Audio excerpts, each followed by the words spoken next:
Assalamualaikum warahmatullahi wabarakatuh. Bismillahirrahmanirrahim. Alhamdulillahirabbil alamin. Wassalatu wassalamu ala sayyidil anbiya'i wa imamil mursalin. Sayyidina wa habibina wa maulana Muhammadin wa ala alihi wa sahbihi ajma'in. Amma ba'd. Baiklah saudara-saudara sekalian, pada pertemuan kali ini kita akan mengawali perkuliahan mata kuliah Ushul Fikih 2, di mana kita nanti diharapkan yang pertama bisa tetap meningkatkan ketakwaan kita kepada Allah Subhanahu wa taala, menjunjung tinggi nilai-nilai kemanusiaan dalam menjalankan tugas berdasarkan agama, moral, dan etika, supaya mahasiswa juga bisa menginternalisasi nilai, norma, dan etika akademik, kemudian bisa menunjukkan sikap tanggung jawab atas pekerjaannya di bidang keahliannya secara mandiri, juga memiliki moral, etika, tanggung jawab, kepribadian, dan kemandirian yang baik dalam menyelesaikan tugas selama mengikuti perkuliahan Ushul Fikih ini, yaitu Ushul Fikih 2. Artinya mahasiswa nanti selama mengikuti perkuliahan baik luring maupun daring diharapkan tetap bisa menjalankan atau bisa menerapkan kepribadian yang baik, rajin belajar, rajin mengikuti perkuliahan, kemudian siap menjalankan tugas-tugas baik secara pribadi maupun secara kelompok.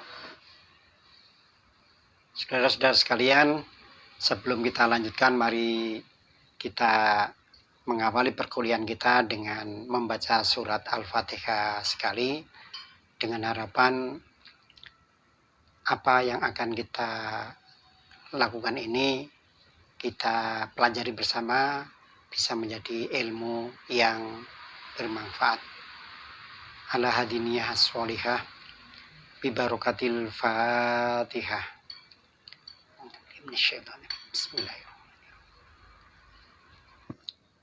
Saudara-saudara sekalian, perlu kita ketahui bersama-sama bahwa mata kuliah yang sedang kita ikuti ini merupakan salah satu mata kuliah bersifat keprodian, yaitu khusus untuk prodi HES, sehingga mata kuliah ini harus diikuti oleh setiap mahasiswa dari jurusan HES untuk Fakultas Agama Islam Universitas Wahid Hasyim.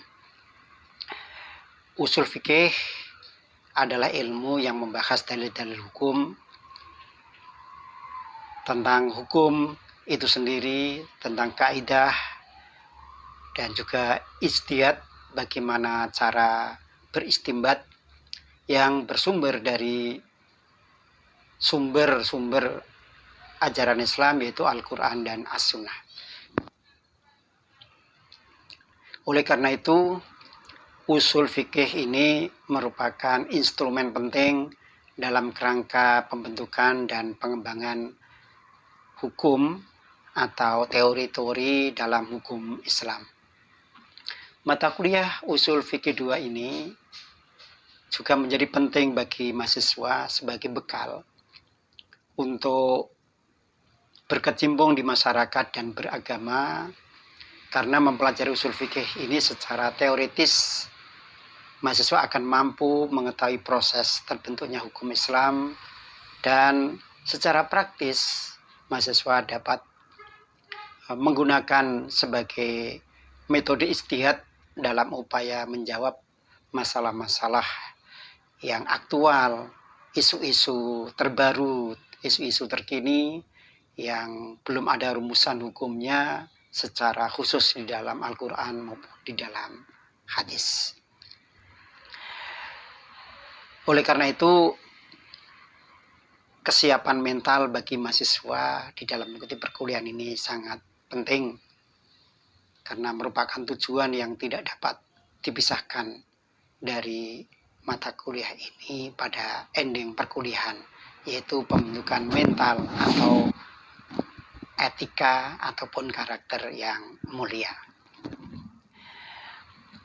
Adapun tema-tema pokok yang perlu atau yang akan kita pelajari di dalam mata kuliah usul fikih 2 ini adalah yang pertama nanti terkait dengan kaidah-kaidah kejelasan lafal, kemudian kaidah-kaidah ketidakjelasan makna di dalam lafal itu sendiri, kemudian kaidah keluasan makna sebuah lafal. Jadi lafal itu ada yang maknanya sempit, ada yang maknanya luas, dan kemudian yang luas itu nanti juga akan dicari maknanya seperti apa. Bagaimana kaidahnya? Kaidah tentang keluasan makna.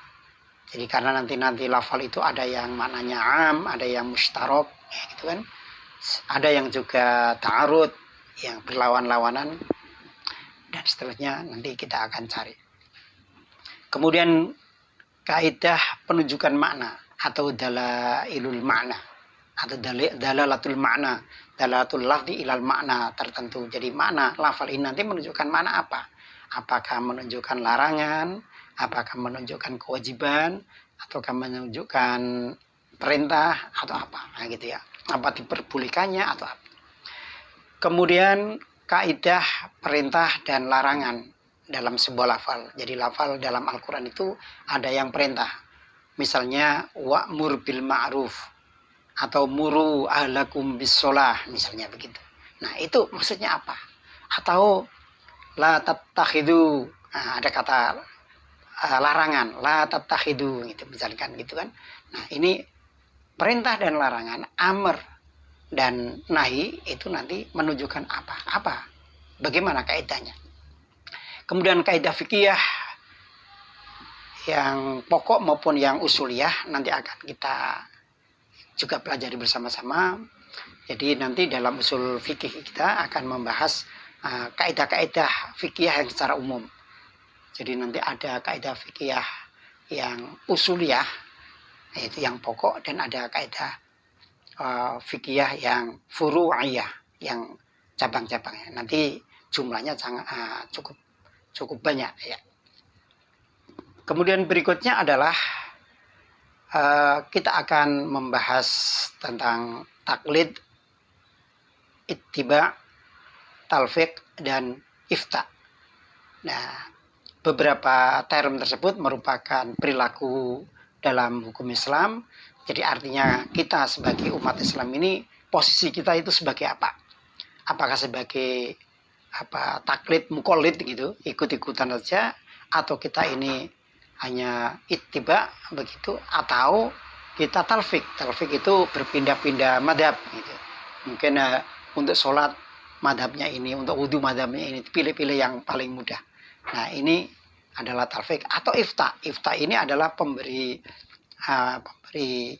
fatwa atau mencari fatwa ya, terserah kita nanti.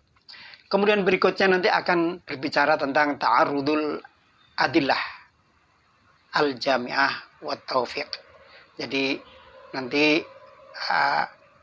kita setelah mengetahui beberapa kaidah atau mengetahui beberapa lafal, di mana lafal itu memiliki banyak makna gitu, atau lafal memiliki banyak padanan, kemudian ketika dipahami akan terjadi perlawanan atau berhadapan-hadapan makna tersebut, maka nanti akan kita cari mana atau bagaimana cara mempertemukan ketika terjadi ta'arud. Ta'arud itu adalah bisa berlawanan, bisa berhadapan-hadapan.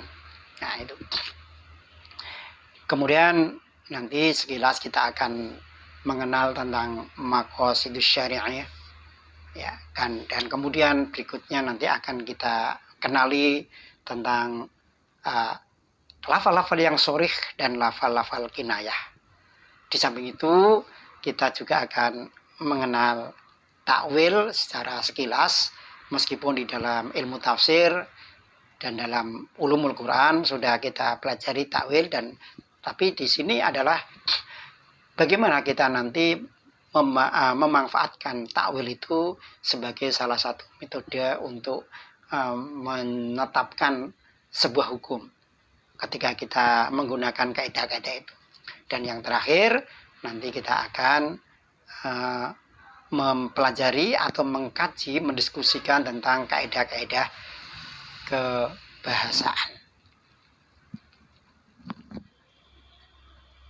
Jadi secara keseluruhan ada sekitar 14 sampai 15 tema pokok yang nanti akan kita diskusikan bersama-sama, mudah-mudahan bisa berjalan dengan baik.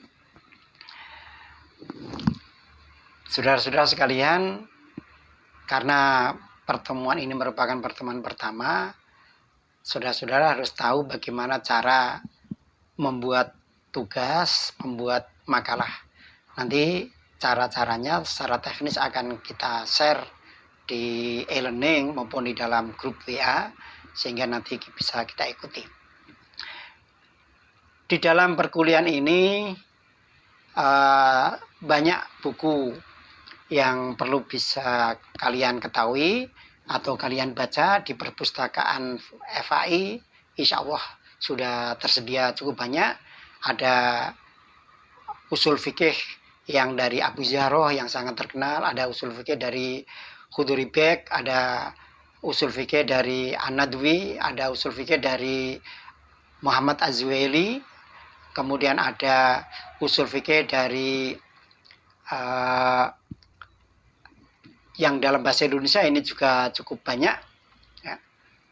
Seperti diantaranya adalah buku ini, yaitu usul fikih karya Beni Ahmad Saibani. Nah, ini nanti saudara juga bisa cari di perpustakaan, bisa dibaca. Dalam perkuliahan ini, saudara-saudara semua harus tetap mengikuti secara baik sesama, baik melalui e-learning maupun Zoom. Nanti insya Allah kita persiapkan dalam perkuliahan-perkuliahan yang ada ini. Bahwa ada beberapa komponen penilaian yang perlu saudara ketahui bersama-sama. Yang pertama adalah presensi atau kehadiran saudara setiap pertemuan ini. Kalau e-learning berarti nanti saudara jelas sudah menunjukkan kehadiran di e-learning. Kemudian ada tugas mandiri maupun tugas terstruktur, nanti 20% nilainya, yang presensi tadi adalah 10%, kemudian UTS nanti 30%, kemudian UAS ini 40%, yang terbanyak adalah UAS. Sehingga dengan demikian nanti saudara-saudara bisa memperhatikan ini, dan ini nanti akan kita share juga, saudara bisa baca ulang silabi ini. Demikian yang dapat kami sampaikan dalam pertemuan kali ini. Mudah-mudahan kita semuanya dalam keadaan sehat walafiat selama perkuliahan, sehingga bisa mengikuti sampai akhir kuliah, baik mengikuti UTS maupun UAS, dan juga tugas-tugas baik secara pribadi maupun secara kelompok. Baiklah, pertemuan kali ini kita cukupkan sampai di sini. Kita lanjutkan lewat e-learning untuk berdiskusi. Mudah-mudahan kita bisa berjumpa di lain kesempatan. Kita akhiri bersama-sama dengan bacaan hamdalah. Alhamdulillahirabbil alamin. Wallahul muwaffiq ila aqwamit thoriq. Assalamualaikum warahmatullahi wabarakatuh.